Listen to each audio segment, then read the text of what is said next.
Miarahaba anareo rehetra izay efa nomeko fotoana moa. Ny tena hoe rehefa avy eo nefa no ny jidy aman'andraikitra dia izao vao tonga ato an-trano afaka hifampiresaka ny mahakasika ny IEM izay efa nampanantenako tamin'ity androany ity. Ndao mba resahana indray satria ohatran'ny elaela tsy nisy niresaka an'izany IEM izany.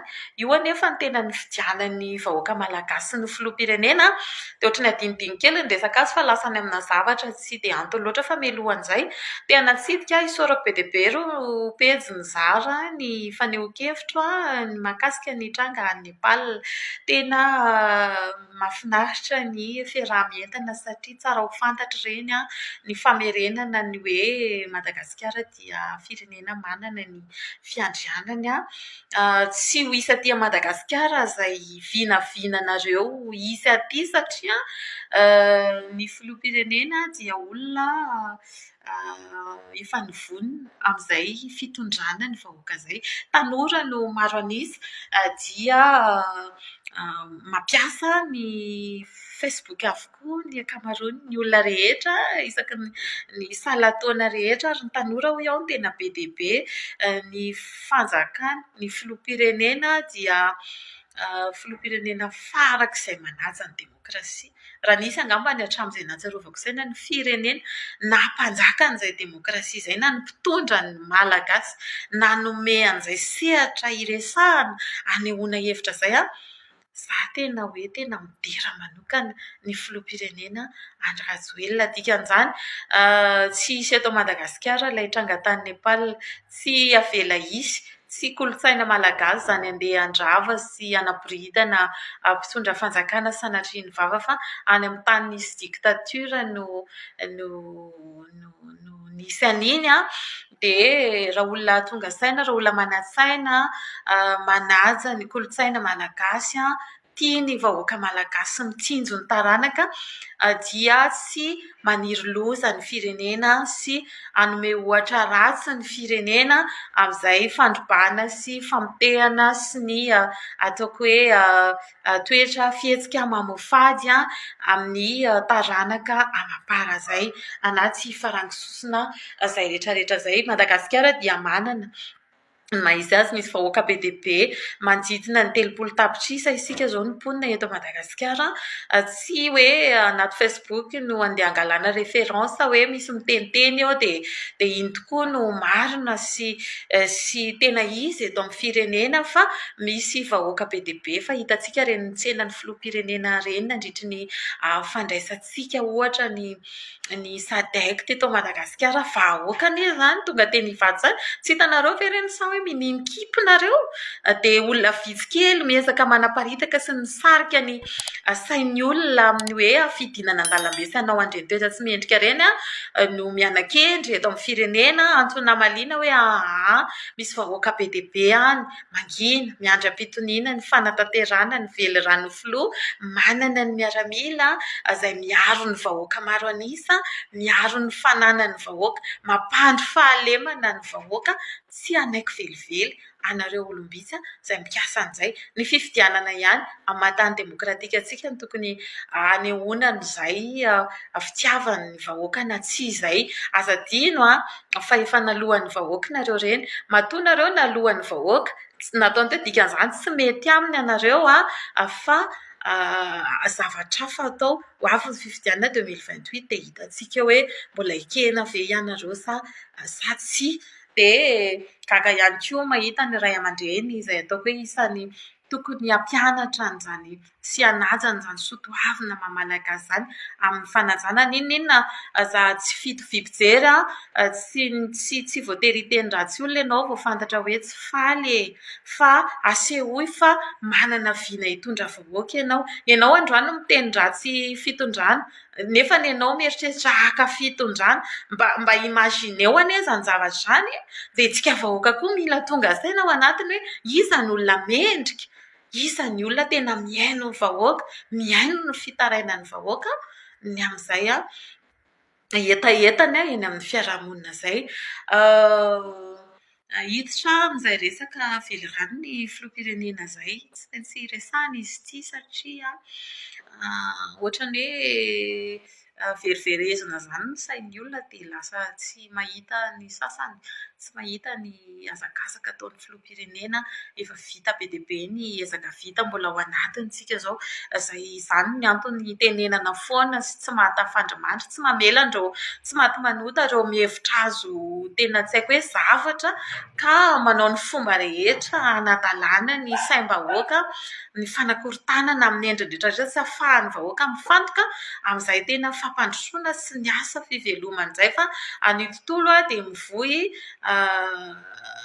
fampiadiana ny samy malagasy izay tsy azo eritreretina velively hisy eto amin'ny firenena. Ary izahay manokana te hiteny hoe ny filoham-pirenena manana olona afaka miresaka, mizara ny fahatsarany ny filoham-pirenena. Nareo miezaka mivohy, mitsipona kodry, miezaka manaratsy ny fitondram-panjakana, fa izy koa manana olona samy joro eny anivony ny sehatra rehetra rehetra miady ho an'izay vahoaka malagasy izay.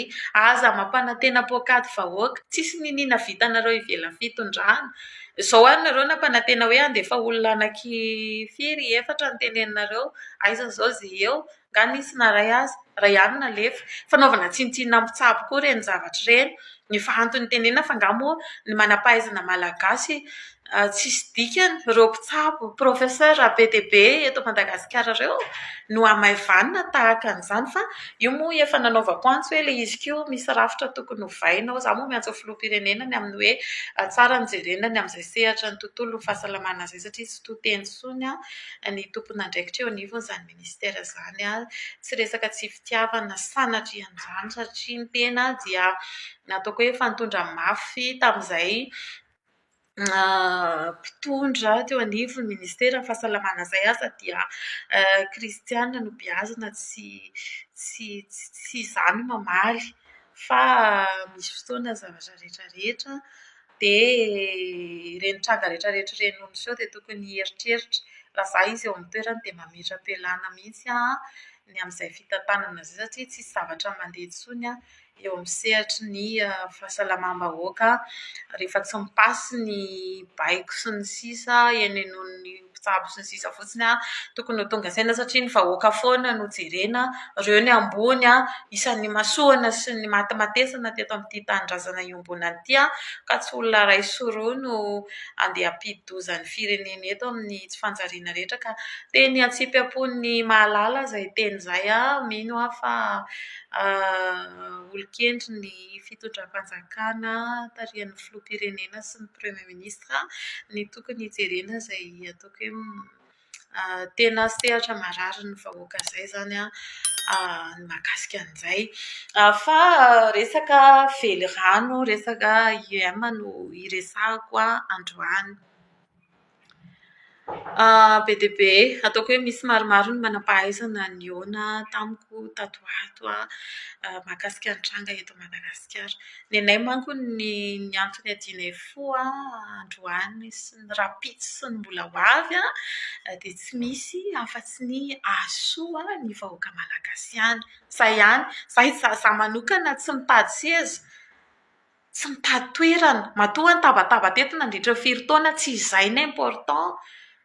Tsy izay ny important. Omen'ny filoham-pirenena moa dia vao maika misaotra azy, satria afaka manao mihoatra n'izay vitako eto amin'ny tanindrazako.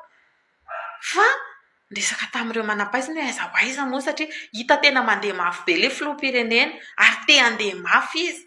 Fa ny mpiara-miasa aminy vitsivitsy tsy afaka, mila ampiana tosika izay sehatra izay. Tsy tantara intsony satria efa tena efa be dia be ny asa vita. Filaharana lazaina tsy ilaina ireny, ny teleferika jereo ny filaharana maraina mandra-parivony ihany. Izaho rahateo anatin'ny fitondrana mbola tsy nitaingina na indray pary. Faly be mahita an'ilay mpanoatra sy ny antsoantso ireny any anaty teleferika maka sary. Izaho no tena hoe faly hoe aina ilaina kay ilay izy, ampy hamaly azy izay zavatra izay. Ary tena hisorako ny fitondram-panjakana satria mitsinjo lavitra izy. Manahoana ny fijaliantsika amin'iny RN2 iny rehefa mampiasa ny RN2? Accident sy ny sisa amin'ny lalana iny no fahateren'ny lalana, tsy afaka bloquer ny circulation. Dia inona ny maharatsy an'ilay autoroute tsy tsindao tonga dia roborobona hoe vita izay ny 20 kilometatra raha ny sokafan'ny filoham-pirenena, aprisihana mbo handeha haingaikaingana ny asa. fa fandrabirabiana satria tsy faly amin'izay fandreseny vahoaka malagasy izay. Izany ve ny olona tenena hitondra rapitso sy raha afaka pitso sanatria ny vava? Tsy azo ino izany zavatra izany. Manao ahoana ny olona ataoko hoe tsy eto Antananarivo ihany. Eto Antananarivo manko mametraka foto-drafitr'asa ny fitondram-panjakana dia zana voizina foana hoe izao hoe ratsy tsy ilainy nefa ny misesika ny daholo ihany anefa. Misy miteny hoe izay mandotrosa ao ao ko fantatra fa efa natao iko inona no tokony monomononana. Zavatra efa tapaka hoe tsy maintsy ho atao io dia maninona rehefa tsy faly raha mipetraka fa ny sasany ara ny lazaina tsy mila nefa ny mampiasa ihany. Zavatra ohatran'izany hoe fiantsiana n'ilay vahoaka malagasy nefa izy ny voalohany milahatra ary anaty teleferika ary. Iny moa filoham-pirenena tia vahoaka izy, tia ny olona rehetrarehetra izy dia mahafinaritra rehefa tonga saina satria isany nananohitra be ary ny sasany dia mankafy ihany ao anatin'izay. Fa mandeha ny asa, mandeha ny velirano, manerana Madagasikara. Tongava saina ianareo ireny. Jereo hoe manao ahoana ny filoham-pirenena rehefa mankany amin'ny faritra. Manao ahoana ireo tetikasa mijoalajoala any amin'ny faritra rehetrarehetra any. Raha vangoniko teto Antananarivo fotsiny hatramin'izay ny asa ataoko hoe ilain'ny vahoaka. Jereo ny RN7 ao, mandeha ny asa, mahavelom-bolo ireny ny atao hoe fandrosoana averiko foana. Ina moa ny eritreretinareo fandrosoana asabeazonareo amin'izany vary sy laoka fotsiny izany malagasy rangaha. Mila manana fiainana tsara ireo. Mila mivoaka, mila mahafantatra ny faritra misy azy ireo, mila mahafantatra ny Madagasikara ny vahoaka malagasy rehetra. Dia efa mandeha ny asa. Dia ny anjaranareo mijery fotsiny. Miandry 2028. Ho avy ny 2028 hita eo moa, izaho moa mampirisika ihany ary raha ny fandehan'ny filoham-pirenena tena ampirisihako izy amin'ny antsoin'ilay dadanay kelinay iny hoe na mbola 5e mandaza inona ny olana. Tsisy. Efa mbola tian'ny vahoaka izy dia alao izy hiasa eo. Hatreto koa mbola tsy mahita hoe iza ny olona solan'izany filoham-pirenena izany tenena. Iza. Efa manana anganareo, manana olona anganareo afaka mafeno fepetra. Mavita ny filoham-pirenena Andry Rajoelina. Tenena. Asehoy. Raha misy.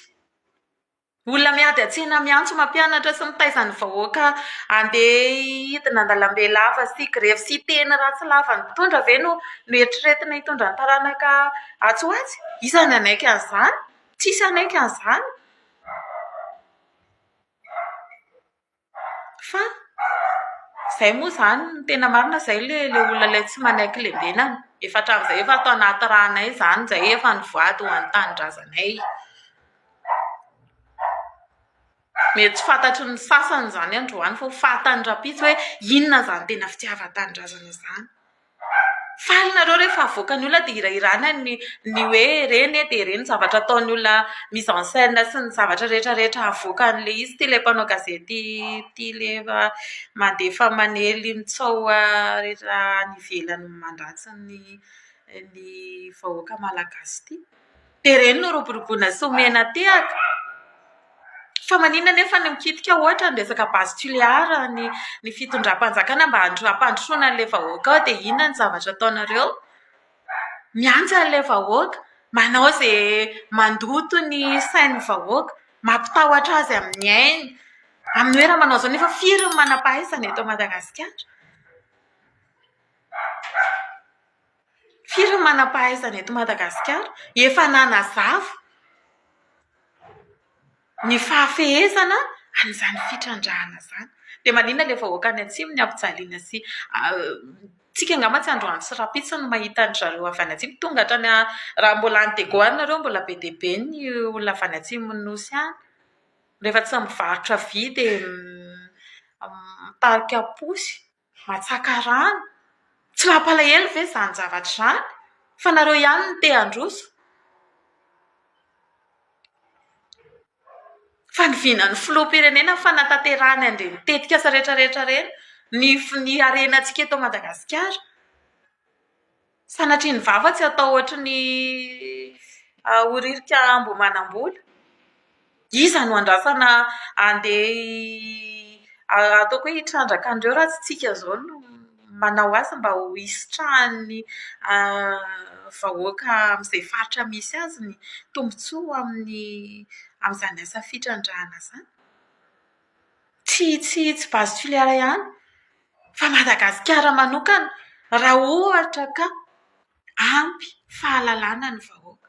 Raha tena tia tanindrazana ny mpanao politika rehetra fa tsy manao kazy, ny amin'ny hoe rehefa amin'ny torinay io izay vao kitianay, ny andro roviana, dia menimena raha ohatra hoe maty tsy mihodina ilay jirama. Tsika nefa manana solika, manana ny tsimororo, manana iny, tsy avela kitihana fa raha onana ilay vahoaka eo ambony, ampitahorina ilay vahoaka eo ambony. Ka eto dia miantso ny fahatongavan-tsaina ny tsirairay avy. Aok'izay ity fitiavan-tena ity. Ny filoham-pirenena mamim-bahoaka, nareo no nanome anarana an'izany. Fanekenareo fa tena mamim-bahoaka ny filoham-pirenena. Ary tena porofo mamim-bahoaka ny filoham-pirenena mbola maheo azy. Andrakity ny androany, inona no tsy nisedrain'ny filoham-pirenena io? Inona no tsy nandalo teo? Manekefa matoa io eo dia satria tian'Andriamanitra izy ilay voafidin'Andriamanitra hitondra ny Madagasikara. Tsy tonga ho azy io. Tenena foana moa ny hoe ny politika tsy mila tsisy idiran'ny fivavahana sy ny sisa. Izay no mahatonga ny devolo manjaka eto amin'ity firenena ity. Fa mifameno ny fivavahana. Olona mpitondra matahotra an'Andriamanitra no ilaina mipetraka eto. Ko maninona no ampidirana politika ny amin'ny sehatra rehetrarehetra na hatrany amin'ny fivavahana. Lasa lokoina sy hanaovana hatrany am-piangonana, lasa ady, misy ady politika. Ry anona, ry izao, ry TGV, ry TIM, ry le... Ianao tena hoe tsy haiko. Raha tsy voafehy izany izay zavatra izay ary ilaina ny fahatongavan-tsaina ny tsirairay avy. Fa samy tompon'andraikitra tsika amin'ity firenena ity dia tsisy hamela ny filoham-pirenena hiady irery izany io fa izay mijoro. Na mbola tsy nahazo seza ary izay mijoro. Izay tsy mila tambo, fitiavan-tanindrazana tsy mila tambon'izany. Menareo izay tsara tsy mahazo dia bon. Fa atsohy foana. Zay efa nisotro ny aleonay maty. Efa mifono vy raha ho an'ny firenena izany. Tsisy akemitra izany eo. Tena teneniko izany na izany raha onana hoe tranonao tsy tongava ty dia ataovy izay ataonareo. Fa izay matoa miditra eo sa? Matoa izay miaro ny filoham-pirenena sa izay? Dia alefa azy dia alefanareo. Fa ilay sain'ilay vahoaka malagasy aza lalaovina lava. Aleon'ny olona hifantoka. Aza rebirebena amin'ny fampanantenana pôkaty fa tsisy mahavany olon-dreo afa-tsy ho filoham-pirenena. Tena teneniko izany. Vilena daholo ity izy ka andalina rehetrarehetra ity. Nareo anie manao an'io. Nareo manao an'io, misy mahita tombotsoa. Tsisy hoe iny izy tondra dia andeha ampahoro ny vahoaka an'izany. Na hamono ny vahoaka an'izany tsy lôjika izany. Nizan'iza mpitondra samy te hiadana, te hampilamina ny vahoakany mba ahafahany mipetraka tsara eo amin'ny toerany. Raha endry nareo miantsoantso lava ireo dia miverena ty tanindrazana ty fanazava. Fa izay aloha hifantoka amin'ny asa fampandrosoana sy ny fanarenana ny firenenay. Eto koa miantso ny manam-pahaizana rehetra, ny amin'ny sehatra rehetra, ny amin'izay fifanomezan-tanana izay. Fotoana izao hifoazana. Hitanareo ny fisokafan'izany filoham-pirenena izany amin'ny sehatra rehetrarehetra. Tena tsy manavaka. Fa tena mandray sy miaino ny olona rehetrarehetra. Vavolombelona ny tenako, miaino anà ny filoham-pirenena. Ary isaorako eto izy. Fa tsy tonga ho azy ny zavatra rehetrarehetra izany. Na mbola tsy ao anaty rafitra ary dia miaino ny filoham-pirenena. Tsy tonga ho azy izany. Misy dikan'izany. Fa io manko matetika koa rehefa mahazo seza sy omena seza dia miaro an'ilay seza ny tsy te hiala dia matahotra na miteny ary. Fa izaho raha izaho mahazo izaho mbola hiteny foana. Tena teniko izay. Ary tena sahy-piaro, tena masiaka raha ohatra hoe ny fireneko, ny filoham-pireneko no tadiavina finganina izany. Tsy ekena izany, tsy azo ekena izany. Na iza olona te hitondra eo. Fa manana olona koa ny filoham-pirenena fa tsy hoe nareo irery manambava itenenana fa izay koa manambava. Izay zanaky vakina karatra, mpamboly izay. Efa mifaningotra amin'io tany io ny ainay. Dikan'izany izay tsy mivadika amin'ny vahoaka izany. Anila amin'ny vahoaka madinika foana izay. Fa tsy olona vitsivitsy sy tsy haiko ary no andeha anankorontana ny sain'ny olona lava sy ny tsy mitarika ny olona ho any amin'ny tsy izy foana dia mitady hamitapitaka eto. Fa manan'olona ny filoham-pirenena, izay no tiako tenenina. Tsy hoe bebe mpanaraka amin'ny akegena sy ny zavatra ohatran'izany tsika dia izay dia andeha hovoizina. Ohatraiky koa ireo ataoko hoe tompona andraikitra daholo ny rehetrarehetra amin'ny zavatra ataony fa dinio ny farany. Dinio ny farany. Mahasoa ny taranaka ve ilay fanabeazana azy hiteny ratsy olona lava. Ianao milaza hitondra fanjakana rapitso dia ampianarinao ny olona andeha hanompa filoham-pirenena azo ekena ve izany zavatra? Iza no anaiky an'izany? Tsisy anaiky an'izany. Lasa manana eritreritra hitondra eo izany olona izany. Mandeha ny asa izao raha vita io pipeline izay ataontsika any atsimo io mino hoe tsisy migration, tsisy olona andeha hifindra hiala, tsisy te hiala amin'ny taniny izany. Malagasy tia ny taniny ny malagasy. Tsy fidy ny azy matoa izy miala eo.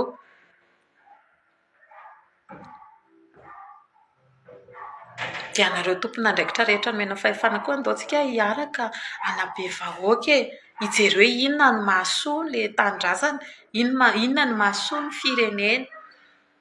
Fa tsy hifandrangindrangotra lava isan'andro eto. Mahalala menatra. Dia mankaherin'ny rehetra moa izany amin'izay fa hitantsika eo anatin'ny fanarenana tanteraka ny amin'ny sehatra rehetrarehetra.